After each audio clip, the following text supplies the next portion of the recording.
നേരത്തെ പ്രാർത്ഥന അനുഗ്രഹമാകട്ടെ. ആയിരങ്ങൾ അതിൽ പങ്കെടുക്കാൻ ഇടയാകട്ടെ. അനേക രാജ്യങ്ങളിൽ, കുടുംബങ്ങളിൽ, ദേശങ്ങളിൽ ഇരുന്ന് ഈ വചനം കേൾക്കുവാൻ ഇടയാകട്ടെ. പരിശുദ്ധാത്മാവ് നിങ്ങളെ ഒരുക്കട്ടെ. ദൈവകൃപ നിങ്ങളിൽ വന്നു ചേരട്ടെ. ഒന്നിനൊന്നിന് നിങ്ങൾ അനുഗ്രഹിക്കപ്പെടും.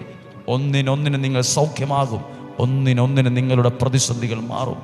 ഒന്നിനൊന്നിന് നിങ്ങൾ കുടുംബം നന്മയിലേക്ക് കയറി വരും.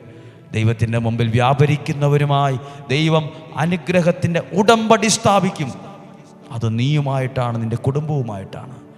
നമ്മുടെ കർത്താവ് ഈശോ മിശിഹായുടെ കൃപയും പിതാവായ ദൈവത്തിൻ്റെ സ്നേഹവും പരിശുദ്ധാത്മാവിൻ്റെ സഹവാസവും നിങ്ങളോടുകൂടെ നിങ്ങളുടെ ഭവനത്തിൽ, നിങ്ങളുടെ കുടുംബത്തിൽ, ജീവിത സാഹചര്യങ്ങളിൽ, നിങ്ങളുടെ ആരോഗ്യത്തിൽ, സമ്പത്തിൽ, വീടിരിക്കുന്ന സ്ഥലം, സാഹചര്യം എല്ലായിടത്തും വ്യാപരിക്കട്ടെ. ദീർഘായുസ്സും ആരോഗ്യം ഉണ്ടാകട്ടെ. സന്തോഷവും സമാധാനവും ഉണ്ടാകട്ടെ. രോഗങ്ങളിൽ നിന്നും, അപകടത്തിൽ നിന്നും, തകർച്ചയിൽ നിന്നും, നിരാശയിൽ നിന്നും